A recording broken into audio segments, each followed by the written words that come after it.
Saudara sekalian, kita semua merindukan untuk hidup kekal, hidup bersama dengan Allah, hidup untuk selama-lamanya. Dan kita sebagai murid Kristus, hidup yang kekal itu akan terjadi manakala kita makan roti yang hidup.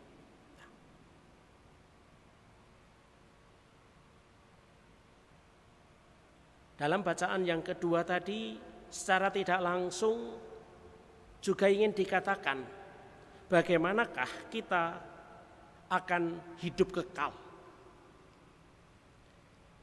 Mulai dengan ayat 31 dari surat Paulus kepada jemaat di Efesus tadi. Santo Paulus mengatakan, jangan sampai hidupmu diwarnai oleh kepahitan, kegeraman, amarah, pertikaian, dan fitnah.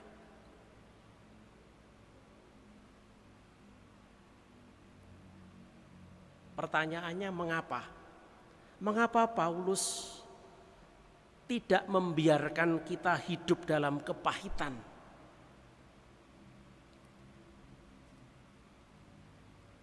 Saudara-saudara,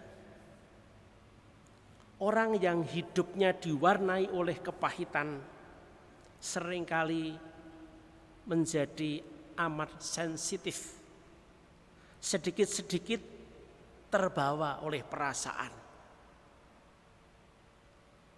Orang yang hidup di dalam kepahitan, dia memandang hidup ini hanya dari satu sudut pandang saja.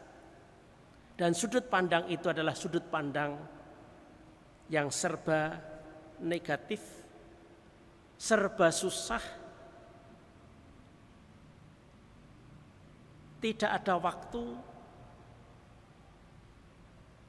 selain untuk meratap dan mengeluh.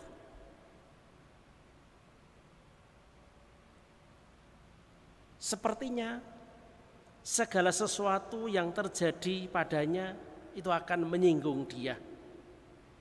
Sehingga orang seperti ini akan merasa disalahkan terus-menerus. Tidak ada sesuatu yang benar. Maka reaksinya juga adalah karena tidak mau disalahkan, maka dia lalu merasa benar sendiri. Dan bukan hanya merasa benar sendiri, tetapi juga merasa mau dan harus menang sendiri. Nah, orang yang hidupnya seperti ini akan menjadi tidak tentram.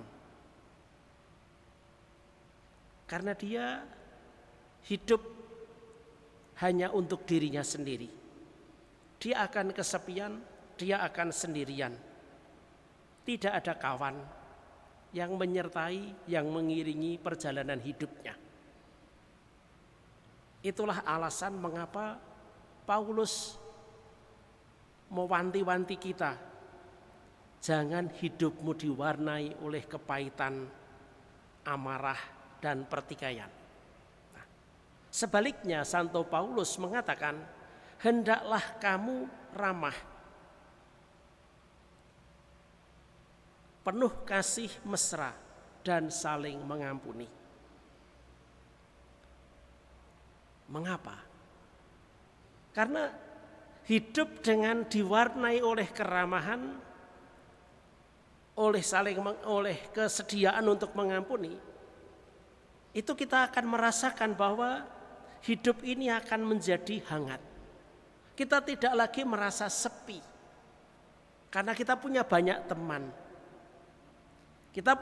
Kalau kita punya banyak teman, hati kita itu damai, semeleh. Tidak akan khawatir, tidak akan cemas.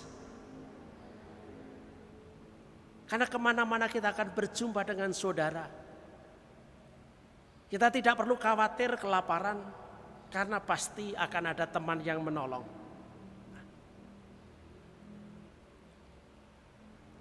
Apalagi kita menjadi murid Yesus Kristus.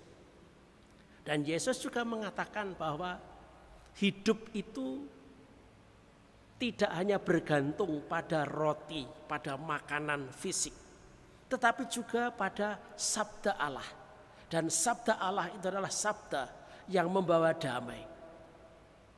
Kalau Yesus mengatakan, jika seorang makan roti ini, ia akan hidup selama-lamanya. Roti yang dimaksudkan oleh Yesus adalah roti yang membuat kita hidup. Dan hidup kita itu menjadi bermakna. Makanan kita yang membuat hidup kita bermakna tidak lain adalah relasi kita dengan sesama, relasi kita dengan lingkungan. Itulah sebabnya mengapa kita perlu membangun hidup yang ramah, membangun hidup yang diisi dengan kesediaan untuk meminta maaf ataupun memaafkan. Mari kita mohon rahmat dan berkat Tuhan supaya nilai-nilai Injili dan Kristiani ini dapat kita lakukan di dalam perjalanan hidup kita, betapapun mungkin beratnya penderitaan ataupun persoalan yang kita hadapi. Kita letakkan segalanya di hadapan Allah.